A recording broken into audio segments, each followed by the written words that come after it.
Olá, criaturas! Bem-vindos, bem-vindas a um novo episódio do podcast Digitais do Criador. Aqui é o lugar que a gente pergunta, a gente questiona, a gente une informação, propósito, fé. É para expandir a mente. Então se ajeita, se acomoda, chama alguém para assistir junto com você e vamos lá, vamos debater mais algumas ideias transformadoras.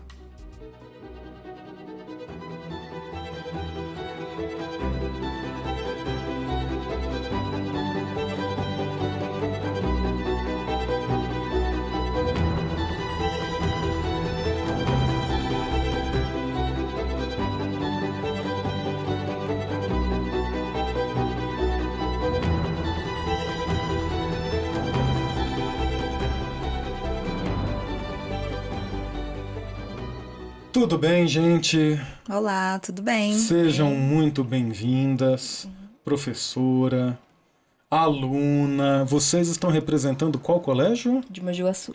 Colégio de Mogi Guaçu. Eu vou pedir para cada uma se apresentar, falar um nome, mais alguma coisa. Começando com você. Eu sou a Isabelle do terceiro A, a melhor sala da Adventista para variar, né? Muito bom. É isso aí. E um beijo pro meu pai, pra minha mãe, que estão assistindo, né? Pra minha avó também, é isso. Muito bem. Isabelle. Muito bem. Professora? Oi, pessoal. É um prazer estar aqui. Meu nome é Amanda, sou professora de Biologia lá do Colégio de Mogi Guaçu. Um abraço para todos aí, para todos os meus alunos da escola. Bom, a minha primeira formação é no curso de Ciências Biológicas, né? Lá no NASP, Campo São Paulo.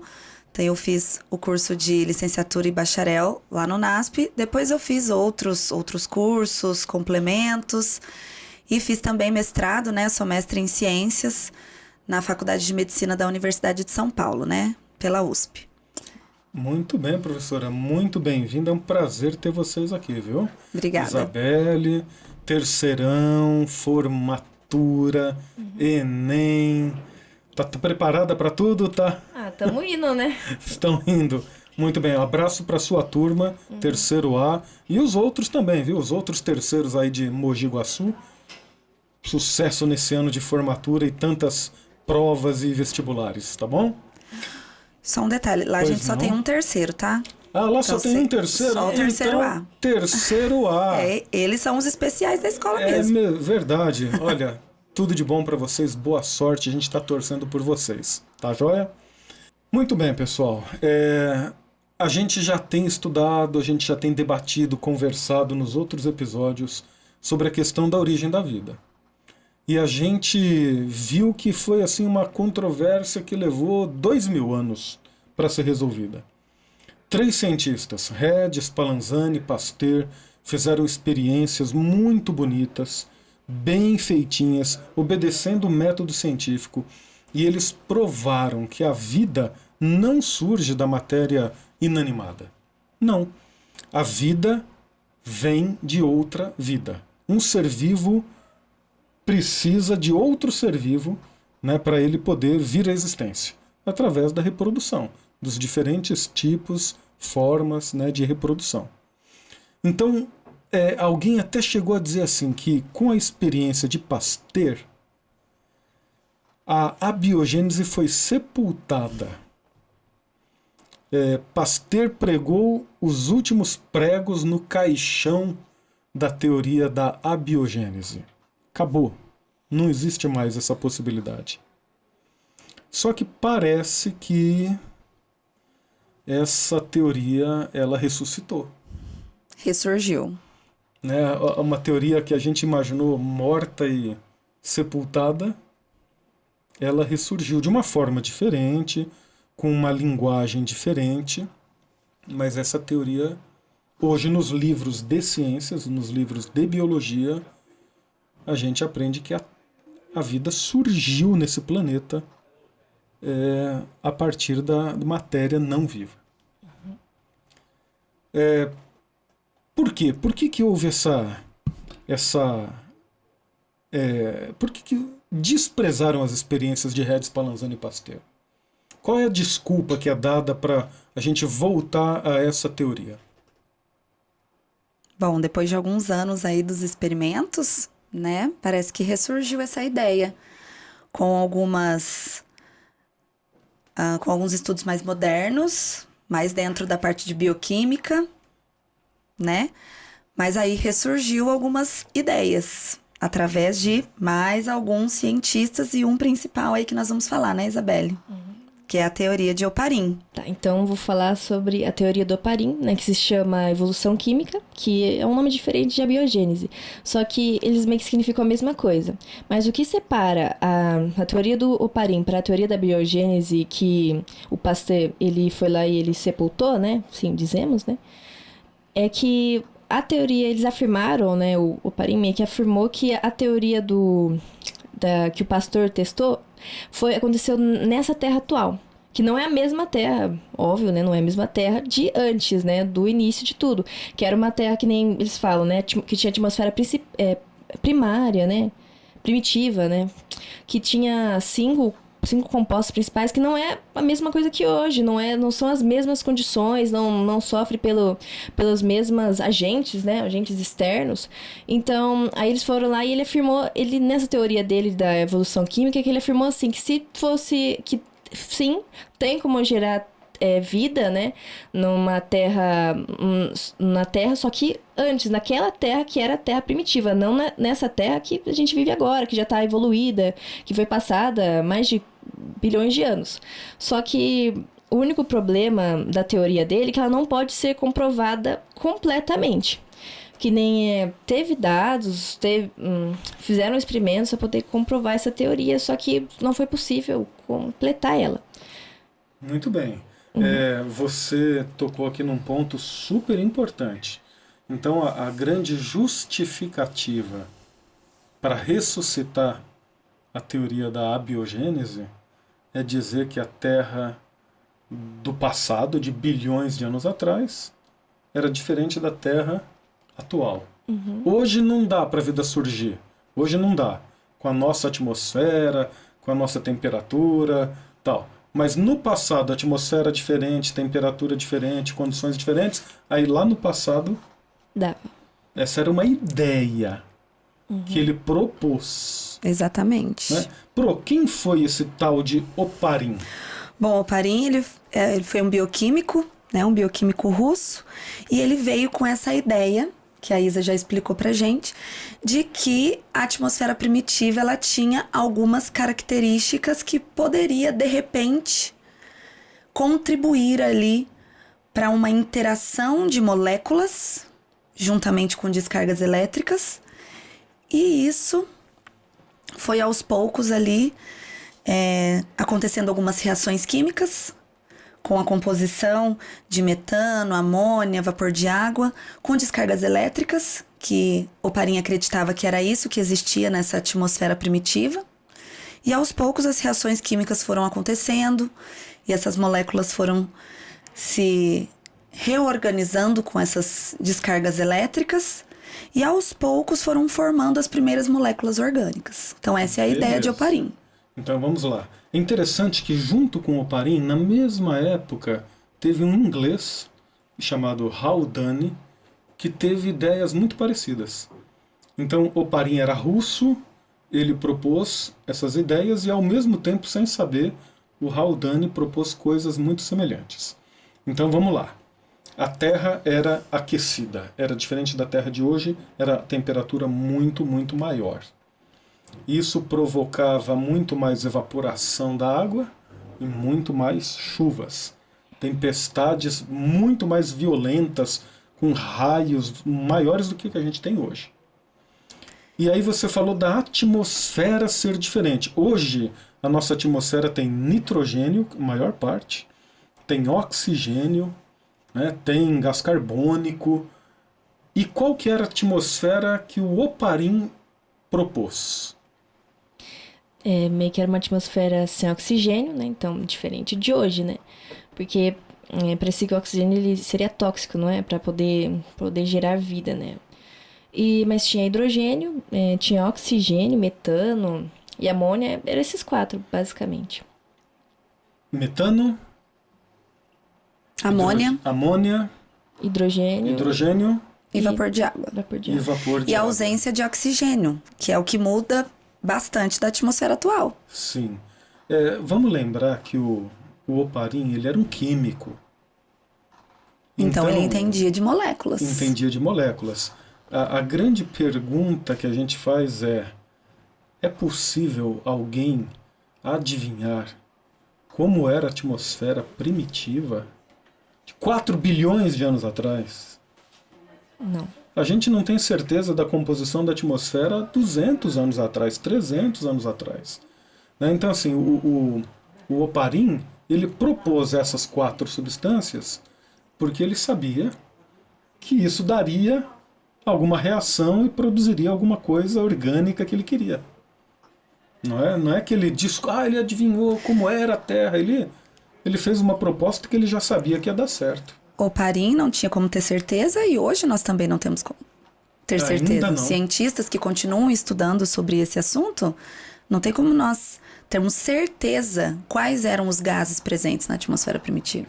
Exatamente. E como esses gases iriam interagir com essas descargas elétricas. Então vamos lá, Pro. Vamos continuar. Agora a gente vai ilustrar aqui. Nós vamos fazer o seguinte. Legal. Vamos fazer uma coisa prática aqui. Então aqui está a atmosfera de Oparin. Tá bom? Esse ar aqui agora é a atmosfera de Oparin. Vamos relembrar? Amônia, hidrogênio, Metano, metano vapor de água. e vapor d'água. É interessante, né? O metano tem carbono, importante para os seres vivos. A amônia tem nitrogênio. Importante para os seres vivos. Hidrogênio também está em todas as biomoléculas. E o vapor d'água tinha o oxigênio, que faz o oxigênio não O2, mas tinha o oxigênio que faz parte das biomoléculas. Então todas as moléculas possíveis ali para gerar uma molécula orgânica. Ele escolheu ali os elementos que poderiam gerar. Então aqui está a atmosfera de Oparin. E aí, como eu falei, a Terra muito aquecida, então evaporação muito grande e chuva também muito grande, com muito raio. E aí, com o tempo, essa água, né, que existia lá na Terra primitiva,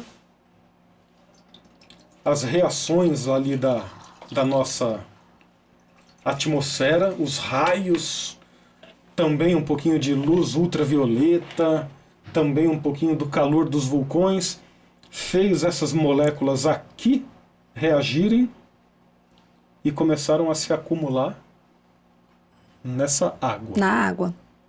Ele deu um nome para essa água, não deu? Sopa primitiva, primordial, não foi? Foi. Só que é interessante que não tem consenso entre os cientistas, porque alguns acreditam que não tem como surgir vida, como essa sopa, como as moléculas ficarem juntas, meio que elas colidirem e realmente formar vida. Então, alguns afirmam que isso aconteceu nos respiradores de ar que existiam na época, né? Sim. Só que alguns afirmam que com certeza isso foi na água, então não é um consenso. Bom, eu estou representando aqui. Então, essas moléculas formadas na atmosfera foram caindo no mar primitivo, né? Aí formou aminoácidos. Aqui eu tenho um pouquinho de açúcar. Açúcares. Formou açúcares, que são importantes para os seres vivos. Ácidos graxos. Ácidos graxos, óleos, né? Aqui eu estou representando mais algum tipo de substância que foi produzida ao acaso lá, tal. E durante milhões e milhões de anos, essas coisas foram se acumulando nesse mar primitivo, até que esse mar primitivo se transformou numa verdadeira sopa orgânica. E aí você falou, Isabelle, que alguns acreditam que esse monte de moléculas aí acabaram se trombando, colidindo e formando moléculas maiores, mais complexas. É isso aí? Uhum. Alguns acreditam nisso. Então que foi aqui nessa sopa que surgiram as primeiras proteínas, as biomoléculas surgiram aqui. Uhum. E você também disse que tem outros que falam que não. A água não ajuda muito a unir a molécula. Então precisou isso daqui nos respiradores que você falou, né?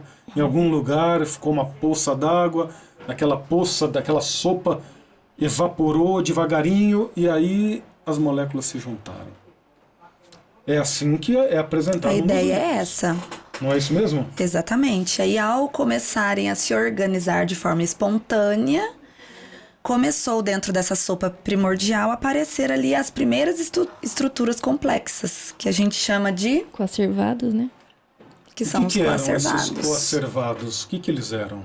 Eram estruturas, moléculas orgânicas ali que foram que são chamados até de pré-vivos, né? Foi ali moléculas que vieram antes das primeiras células, vamos dizer assim. Que vieram dessa... A ideia é que veio dessa mistura, dessa sopa primordial. Então o Oparin dizia aí que em algum momento um pouquinho de proteína, um pouquinho de gordura, formou tipo uma pelotinha, um grãozinho, uma gotinha de gelatina, e essa coisa seria o precursor dos seres vivos. Das primeiras células, que são chamados de coacervados. E que em algum momento esses coacervados começaram até mesmo a crescer e se dividir. Mas não tendo uma explicação de como isso de fato acontece. Pois é. Essa ideia dos coacervados, né? Gotinhas de proteína com gordura, isso aí está muito longe ainda de um ser vivo, uma célula. Eu até questiono, será que o Oparin ele tinha noção da complexidade de uma célula? Ele viveu lá em 1930. Será que ele tinha a ideia do que a gente tem hoje da complexidade de um ser vivo? Do que nós conhecemos hoje, do que é uma célula procarionte, uma célula eucarionte, por exemplo, com toda a sua complexidade, com todas as organelas celulares, com seu material genético. Os coacervados, eram células eram moléculas químicas extremamente simples comparado com a complexidade da célula que a gente conhece hoje, né? Bom, vamos imaginar que o Oparin estava certo na composição da atmosfera primitiva. Nós vamos ver no próximo episódio os problemas dessa teoria do Oparin. Mas vamos supor que ele tenha realmente produzido lá as moléculas orgânicas, essas moléculas formaram uma super sopa orgânica primordial, que houve realmente alguma reação química, formando moléculas maiores. Isabelle, você parece que estudou alguma coisa aí sobre a faísca da vida. Isso daqui, supondo que essa sopa primitiva tenha existido mesmo, qual que é a chance de produzir um ser vivo a partir disso? Muito difícil, né? Que nem isso dessa pesquisa que eu fiz, eu peguei um artigo da BBC, né? Que eles estavam fazendo esse questionamento também. Só que lá eles não responderam a pergunta. Mas sabe quando aquele tipo de exemplo que fala nadou pra chegar e morrer na praia? Porque a dúvida que eu era, será que eles conseguem trazer esse sopro da vida, essa consciência que tem um ser vivo pra eles? E o que eles quis dizer no artigo é que eles estão tentando, estão desenvolvendo, mas ainda tá longe de começar, porque que nem lá dava um exemplo de um ribossomo que estava sendo feito, que elas tentaram, uma cientista israelense que ela ganhou um prêmio Nobel, ela começou a fazer um trabalho de tentar criar um ribossomo rudimentar, e ela conseguiu fazer isso. Só que de um ribossomo para um ser humano, e a conexão que tem isso com o sopro da vida de Deus, essa faísca, essa consciência é muito distante, né? Então a gente não pode afirmar, nem pode ser afirmado que consegue, porque se conseguir está muito longe. Então não tem como afirmar. Muito bom. Pro, você é professora de biologia, eu também. E a gente começa, né, dando aula de biologia, explicando o significado da palavra. O que significa biologia? Biologia significa o estudo da vida. Logia significa estudo e bio significa vida. Então, dentro da biologia, a gente estuda tudo que está relacionado com os seres vivos. Muito bom. Então, olha só. A palavra é o estudo da vida. Mas nós sabemos, a ciência sabe, os cientistas sabem o que é vida. Está aí uma grande pergunta. Porque eles estudam sobre moléculas, eles estudam sobre química, eles estudam sobre aminoácidos, mas como tudo isso forma um ser vivo? Eu costumo até Tá falar aí uma assim, pergunta interessante. para os meus alunos eu digo assim, tá, o significado da palavra é o estudo da vida, mas a gente não sabe o que é vida. E daí você completou na sua resposta dizendo assim, a gente estuda os organismos vivos. E para mim essa é a melhor definição de biologia. Biologia é a ciência que estuda os seres vivos e as suas manifestações vitais. Nós estudamos os organismos que já têm vida. A gente não de fato define A vida. como essa vida começa ou como ela começou. Se a gente soubesse o que é vida, talvez a gente já tivesse resolvido o problema da morte. O que vocês acham? Um questionamento interessante. Se a gente tivesse assim, não, a vida é isso, eu poderia resolver. Nós não conseguimos solucionar nenhum dos dois extremos. A gente não sabe o que é a vida e a gente também não consegue solucionar a morte, Exatamente. né? Você usou a palavra faísca. Existe algo que os seres vivos têm e que a ciência não consegue extrair, colocar num tubo de ensaio, a vida, né? O que é mais parecido com uma célula viva? É uma célula que acabou de morrer. Tá tudo ali. As estruturas, a bioquímica, toda a composição, tá tudo ali. Mas está faltando Acender. acender. Exatamente. Está faltando esse algo misterioso que a ciência ainda não conseguiu resolver, revelar para a gente.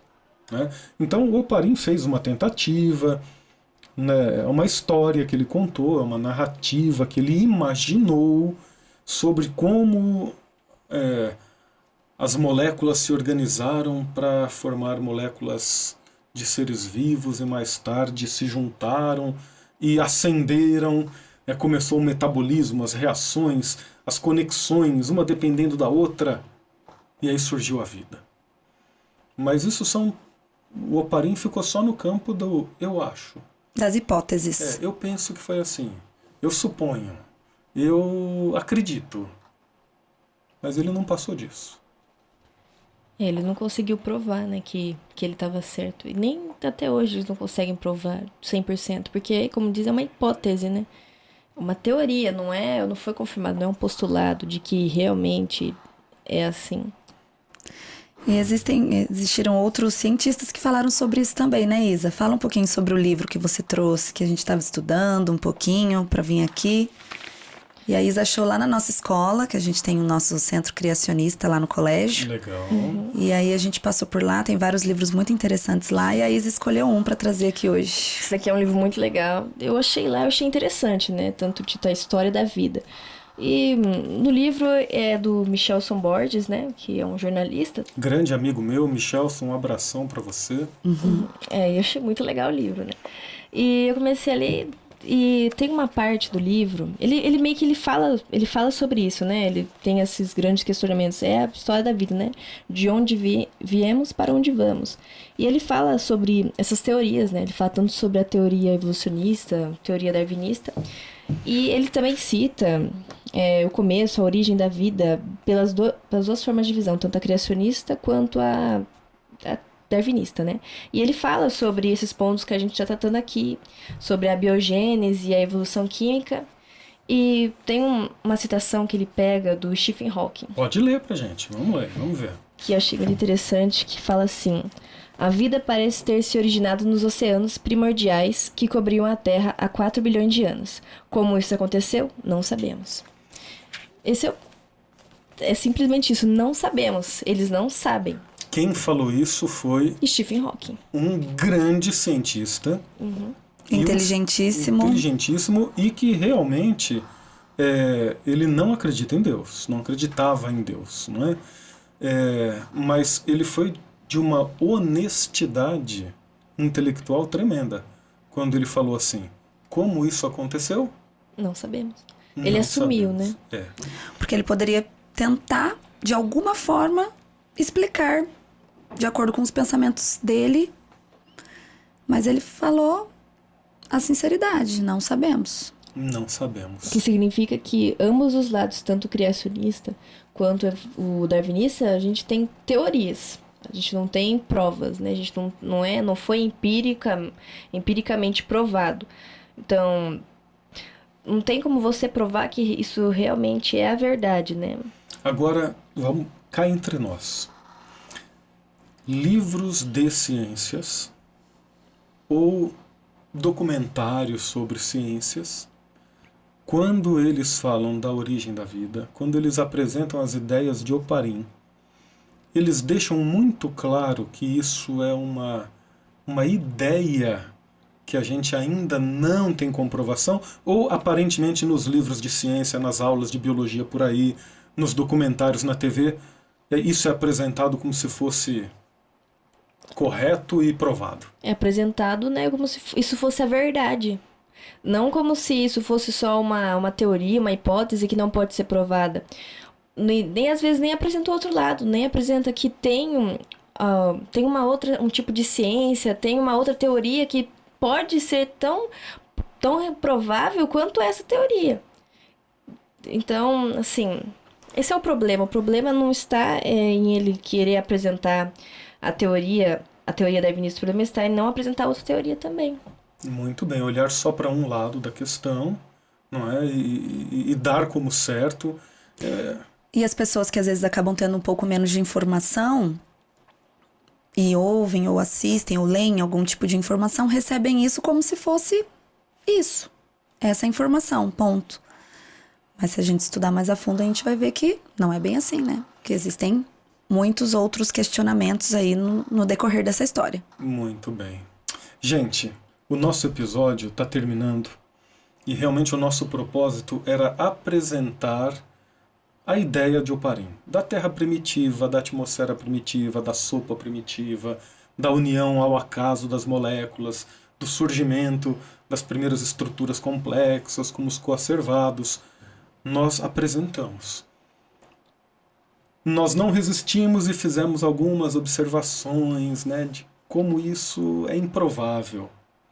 Mas você não pode perder o próximo episódio, porque é onde nós vamos analisar essa ideia, só que agora usando a ciência, usando o experimento de Miller e Urey.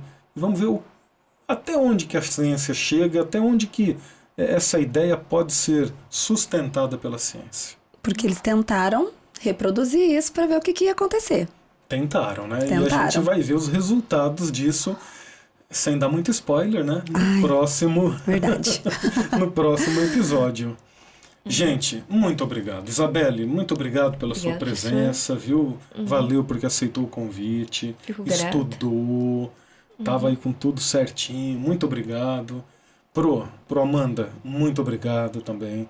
Nós que agradecemos. Você veio enriquecer aqui o nosso podcast. Agradecemos a oportunidade de estar aqui, foi muito legal, né, Isa? A gente aprende, porque quando a gente estuda, a gente aprende cada vez mais. Sim. Então estudamos um pouquinho, estamos aqui e foi muito legal a participação. É que nem o Michelson, ele fala no livro, né? Vamos colocar a sua fé em questionamento, né? Quando a gente estuda, a gente questiona a nossa fé de certa forma, né? E provar, né? Se vai ser aprovada ou se vai ser reprovada. Então, acho que aproxima mais a gente de Deus quando a gente faz os questionamentos. Deus, ele não tem medo de perguntas, ele não reprova as questões, as dúvidas. Pelo contrário, né? Deus, ele até tem um verso na Bíblia que diz: vinde, arrazoemos, vamos conversar, vamos debater, vamos pensar. Né? Isso combina com o cristão. Com certeza. Gente, obrigado. Obrigada. Obrigado a você também que está participando, que está assistindo, está acompanhando e está divulgando o nosso podcast. Fica em paz, com muita alegria, e a gente se vê daqui a 15 dias.